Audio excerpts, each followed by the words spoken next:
விஸ்வாமித்திரர் என்ன செய்தார்? ஒரு மகிழ்ச்சியிலே வசிஷ்டரை பார்த்து சொன்னாராம், நான் 1000 ஆண்டுகளாக சேர்த்து வைத்த தவத்தின் புண்ணியத்தை உங்களுக்கு தருகிறேன், மகிழ்ச்சியோடு தருகிறேன், வைத்துக் கொள்ளுங்கள் என்று கொடுத்து விட்டார். வசிஷ்டரும் மகிழ்ச்சியோடு பெற்றுக்கொண்டு சென்று விட்டார். சில நாட்கள் கடந்தது. இப்போது வசிஷ்டரை பார்க்க விஸ்வாமித்திரர் போனார். இருவரும் ஒரு அரை மணி நேரம் பேசினார்கள். பேச்சின் முடிவிலே வசிஷ்டர் என்ன சொன்னார்? நாம் அரை மணி நேரம் பேசினோம் அல்லவா, இந்த அரை மணி நேர பேச்சில் கிடைத்த புண்ணியத்தை உனக்கு கொடுக்கிறேன் என்று. விஸ்வாமித்திரருக்கு கோபம் வந்து விட்டது. அன்றைக்கு என்னை தேடி என் இல்லத்திற்கு நீங்கள் வருகிற போது 1000 ஆண்டு நான் சேர்த்த தவத்தின் புண்ணியத்தை உங்களுக்கு கொடுத்தேன். ஆனால் இன்று நீங்கள் அரை மணி நேர பேச்சின் புண்ணியத்தை எனக்கு கொடுக்கிறீர்கள். எப்படி இரண்டும் ஈடாகும் என்று கேட்டார். இருவருக்குள்ளும் சண்டை வந்தது. பிரம்மாவை தேடி சென்றார்கள். பிரம்மா விடையில்லை என்றார். சிவபெருமானை தேடி சென்றார்கள். சிவபெருமான் திருமாலை பார்க்க சொன்னார். திருமால் பார்க்கடலுக்குள் இருந்தார். பார்க்கடலுக்குள் செல்கிறார்கள். சிவபெருமானிடம் சென்று சொன்னார்கள், எம்பெருமானே, அரை மணி நேர பேச்சு கொடுக்கக்கூடிய புண்ணியம் பெரியதா, 1000 ஆண்டு தவம் கொடுக்கக்கூடிய புண்ணியம் பெரியதா என்று. இருவரும் மாறி மாறி தங்களுடைய புண்ணியத்தை தாங்களே பெற்றுக் கொண்டார்கள். விஸ்வாமித்திரர் தான் முதலில் கொடுத்த 1000 ஆண்டு புண்ணியத்தை என்னிடமே கொடுத்து விடு என்று பெற்றுக் கொண்டார். வசிஷ்டர் தன்னுடைய அரை மணி நேர புண்ணியத்தை அவரே வைத்துக் கொண்டார். இருவரும் அவரவர் புண்ணியத்தை கையில் வைத்துக் கொண்டு திருமாலிடம் சென்று கேட்டார்கள்.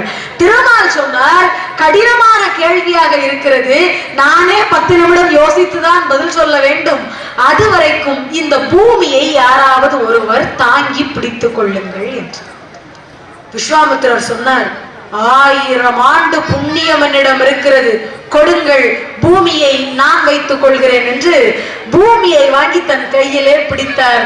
தூக்க கூட முடியவில்லை. கை தடுமாறுகிறது, நடுங்குகிறது, பூமி உருண்டோடியது. வசிஷ்டர் சொன்னார், அரை மணி நேரம் நல்ல கருத்துக்களை பேசியதால் கிடைத்த புண்ணியம் என்னிடம் இருக்கிறது, கொடுங்கள், பூமியை நான் வைத்துக் கொள்கிறேன் என்று வாங்கினார். பாருங்கள், பூமி அவர் கையில் அப்படியே சுழன்று கொண்டு இருந்தது.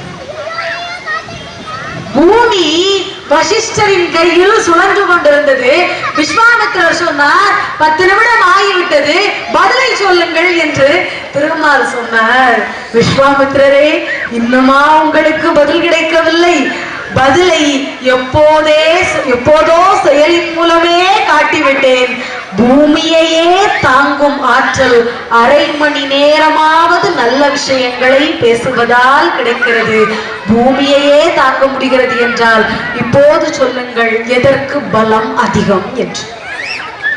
அதனால் நம்மால் 1000 ஆண்டுகள் வாழ முடியாது. 100 ஆண்டுகள் மனிதனின் வாழ்நாள் என்று கணித்தார்கள். அதுவும் இப்போது சாத்தியமில்லை. அதிகபட்சமாக 60 ஆண்டுகள் தான் இன்றைய காலத்திலே மனிதனின் வாழ்நாள் இருக்கிறது. அந்த 60 ஆண்டு காலத்திலே ஒரு நாள் குறைந்தது அரை மணி நேரம் தான் பூஜை அறையிலே அமர்கிறோம். அரை மணி நேரம் தான் பெருமானை நினைக்கிறோம். ஒருவேளை இன்னும் ஒரு அரை மணி நேரம் சேர்த்து கொண்டு 1 மணி நேரம் நினைப்பவர்களும் உண்டு. அதனால் இவ்வளவு நேரம் தானே நினைக்கிறோம், இவ்வளவு நேரம் தானே சொற்பொழிவு கேட்கிறோம், இவ்வளவு செய்திகளை தானே கேட்கிறோம் என்று நினைப்பது பெரிதல்ல.